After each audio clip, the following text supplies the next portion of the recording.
Assalamualaikum warahmatullahi wabarakatuh. Kaifa halukum talabah wa talibah fi sihrobi. Gimana kabarnya siswa-siswiku yang soleh dan soleha di kelas 4? Alhamdulillah insyaallah bi khairul afiyah. Mana semangatku? Ini semangatku. Alhamdulillah. Anak-anakku semua, kita pada hari ini akan belajar kembali iman kepada malaikat. Nah, ini adalah pertemuan kedua kita pada bab beriman kepada malaikat. Mana buku paketmu? Ini buku paketku. Anak-anak silakan disiapkan buku paket akidah tentang bab beriman pada malaikat. Masih ingat halaman berapa? Halaman berapa? Halaman 25. Kita akan belajar buku paket halaman 25. Boleh dibuka buku paketnya dan sambil mendengarkan penjelasan dari Ustadz Rizkon. Anak-anak, hari ini kita akan ada 3 hal yang kita pelajari. Pembelajaran hari ini adalah 1, kita akan belajar macam-macam malaikat beserta dengan tugasnya tentunya ya. Yang kedua adalah kepercayaan manusia tentang malaikat sebelum Islam datang.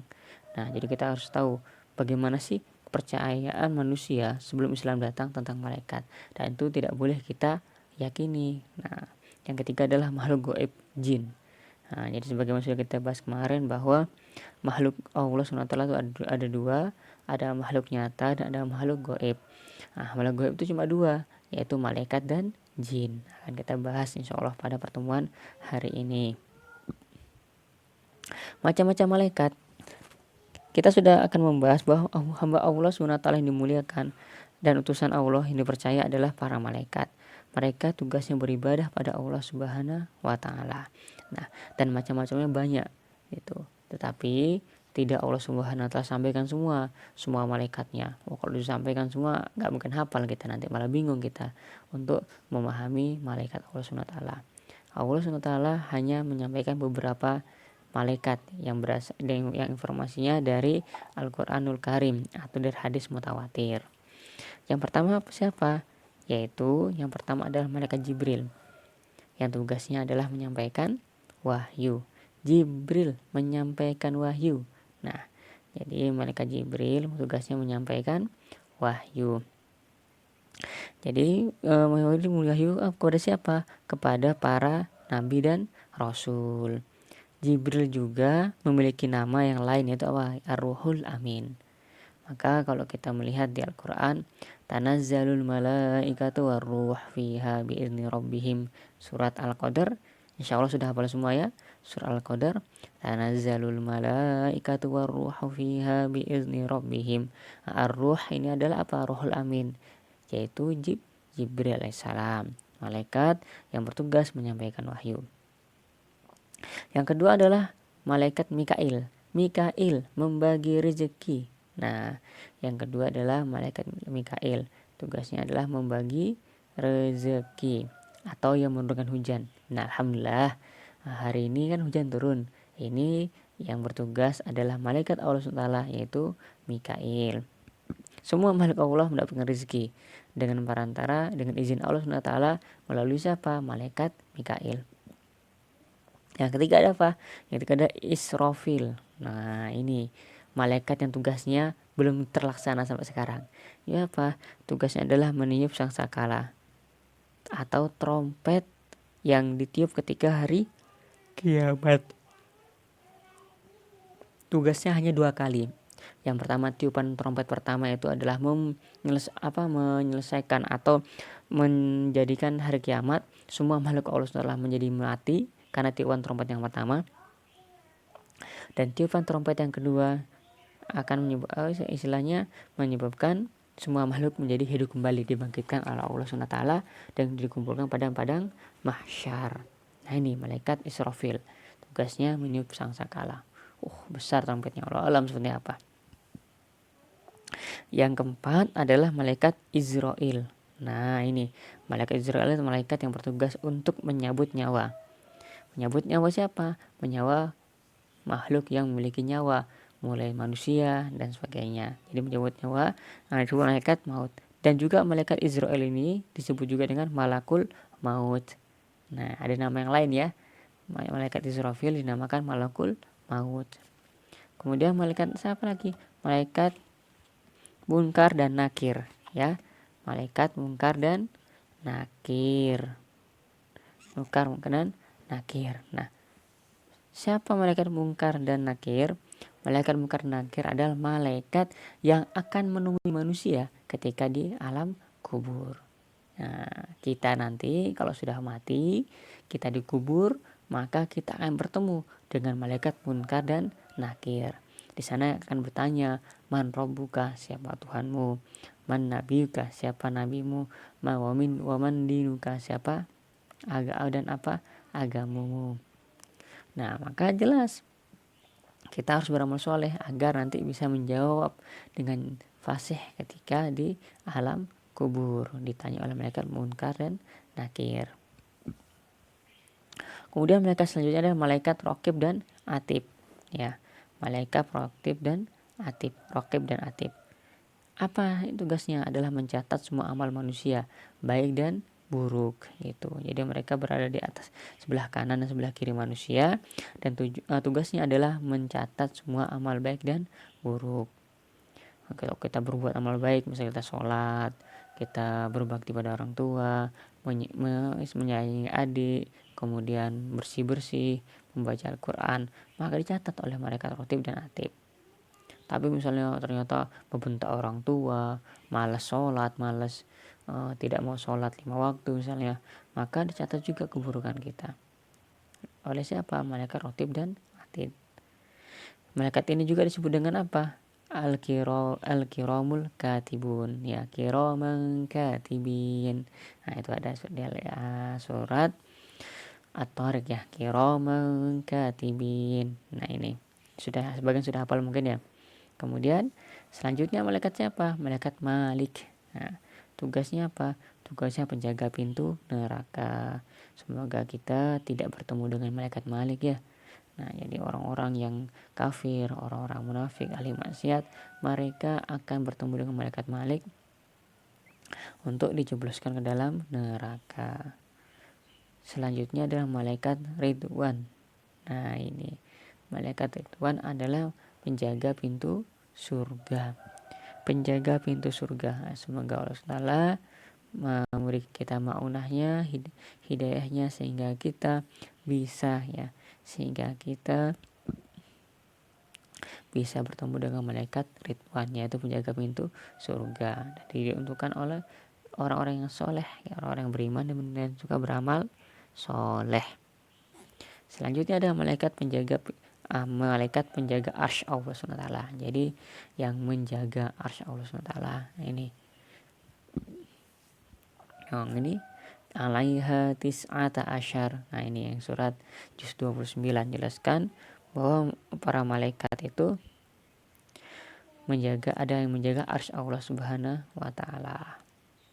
Yang terakhir ada muakibat. Nah, ini malaikat yang menjaga manusia dalam segala urusannya, baik urusan itu di pagi atau siang harinya. Jadi manusia itu tentu harus berdoa pada Allah SWT agar selalu dibarengi oleh malaikat, bukan dibarengi oleh syaitan, sehingga aktivitasnya dapat diberkahi oleh Allah SWT atau dapat bantuan dari Allah Subhanahu wa taala. Ini macam malaikat. Ada Jibril, Mikail, kemudian Malik, Israfil, Munkar, Nakir, Raqib, Atid, Malik, Ridwan, malaikat penjaga arsy, dan muakibat. Ini adalah macam-macam malaikat. Insya Allah mudah. Kemudian bagaimana kepercayaan manusia tentang malaikat sebelum Islam datang? Nah, ini kepercayaan yang keliru, dan ternyata kita sudah juga melihat ini, ya, faktanya ketika kalau kita melihat TV gitu, kita melihat film-film barat atau bahkan film-film di Indonesia yang menjelaskan bahwa malaikat adalah digambarkan seperti wanita cantik yang menolong orang-orang yang teraniaya, gitu ya. Apa putri malaikat apa itu kan ada kalau di film Indonesia, itu tidak tepat kayak gitu, itu syirik kayak gitu. Jadi malaikat digambarkan sebagai wanita yang menolong orang-orang yang teraniaya, bukan gitu. Atau malaikat digambarkan sebagai anak kecil, perempuan yang bersayap. Nah, ini juga salah. Ya, itu juga batil. Itu yang terjadi. Kita lihat bagaimana tontonan-tontonan anak kecil yang ternyata menggambarkan malaikat seperti itu. Sudah dijelaskan di awal bahwa malaikat tidak berkelamin gitu, bukan laki-laki dan bukan perempuan. Dan tidak bisa digambarkan. Hanya kita tahu malaikat bersayap, tapi tidak seperti anak kecil dan sebagainya. Itu tuh keliru, ya. Lalu bagaimana seharusnya sikap kita terhadap malaikat? Nah, yang harus kita pahami bahwa malaikat adalah makhluk gaib. Itu yang pertama harus kita pahami, ya. Malaikat adalah makhluk gaib. Karena gaib tidak bisa kita lihat, tidak bisa kita gambar, karena kita tidak pernah ketemu malaikat. Dan malaikat yang pertama kali akan bertemu kita adalah malaikat maut, ya. Nah, jadi kalau pengen ketemu malaikat, ya nanti ntar lagi kalau sudah waktu kita wafat akan ketemu dengan malaikat maut. Nah, setelah ketemu dengan malaikat maut, nanti kita akan ketemu dengan malaikat munkar dan nakir di alam kubur. Selanjutnya sampai ketemu insya Allah biiznillah dengan malaikat Ridwan, amin ya robbal alamin. Jadi gak usah menggambarkan malaikat seperti apa, karena itu makhluk gaib. Panca indera kita tidak bisa menangkapnya. Yang kedua, malaikat adalah yang membantu, menjaga dan membantu manusia. Makanya kita harus menghindari rumah kita dari gambar-gambar yang tidak baik, gambar-gambar yang bernyawa, atau patung-patung, atau malah melihara anjing dalam rumah.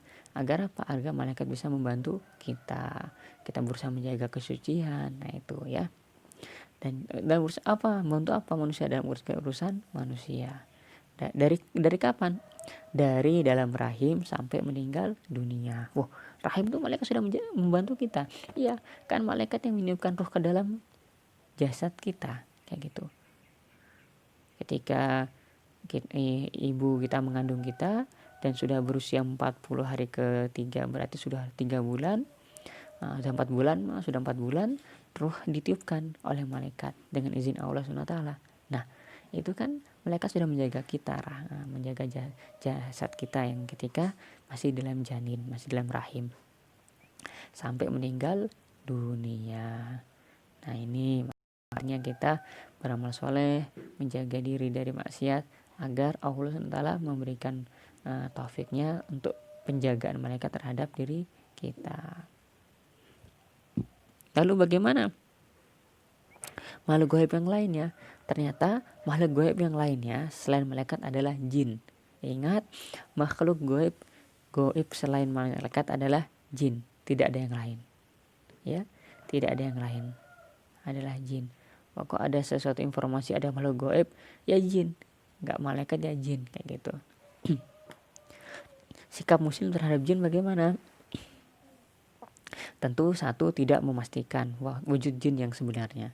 Jadi nggak ada wujud jin itu seperti apa. Apakah seperti Casper, apakah bertandu, apakah ekornya panjang, apakah bersayap, apakah mukanya putih pakai bedaan gitu, apa wujudnya putih. Tidak ada yang memastikan wujud jin seperti apa, karena tidak ada informasi gitu. Tidak ada informasi jin itu seperti apa. Dari Al-Quran maupun dari hadis, wujud jin seperti apa tidak ada. Jadi tidak perlu kita memastikan wujud jin itu seperti apa, apakah hitam-hitam dan sebagainya, Allah alam. Karena perkara gaib. Sekali lagi, ini adalah perkara gaib, jadi tidak bisa kita indra. Yang kedua apa? Hanya Nabi Sulaiman yang mampu mengendalikan jin, ya. Ketika Allah SWT yang menakdirkan manusia yang mampu mengendalikan jin itu adalah Nabi Sulaiman alaihissalam. Nah, bagaimana dengan manusia yang lain? Jika ada manusia lain yang dapat mengendalikan jin, maka dia pada hakikatnya telah berbuat syirik. Atau pada hakikatnya bukan dia mengendalikan jin, tapi jin yang mengendalikan orang itu. Atau raja jinnya mengendalikan orang tersebut. Untuk apa? Bersekutu dengan jin, untuk ngobatin orang pakai jin, jadi dukun dan sebagainya. Itu tentu salah atau syirik. Yang ketiga, tidak menghayal bahwa jenis-jenis hantu adalah jin, kayak pocong, kuntilanak, genderuwo, tuyul, apalagi sur ngesot dan sebagainya. Itu tidak ada gitu, itu menghayal gitu. Tidak boleh menghayal seperti itu. Itu menyebabkan kita menjadi syirik gitu. Ya nggak mungkin ya, orang sudah mati kok jadi pocong hidup lagi, kan nggak mungkin. Nah itu kerjaannya jin itu, dan tidak perlu kita hayal. Senang malah jin nanti kalau di hayal. Baik, itu insya Allah tugas pembelajaran kita pada hari ini. Nah, tugas pekan ini ya, silakan dikerjakan latihan soal halaman 28, lanjutkan yang kemarin ya. Nomor 5, nomor 6, nomor 7, nomor 8 dan nomor 9. Silakan dikerjakan. Ketika mengumpulkan jangan lupa tulis nama lengkap dan kelasnya agar mudah sang input nilainya. Semoga dimudahkan Allah SWT. Kita akhiri pertemuan kita pada hari ini. Baca alhamdulillah rabbil majelis. Alhamdulillah. Subhanallah. Asyhadu an la ilaha illa anta astaghfiruka wa atubu ilaik. Akhirul kalam. Assalamualaikum warahmatullahi wabarakatuh.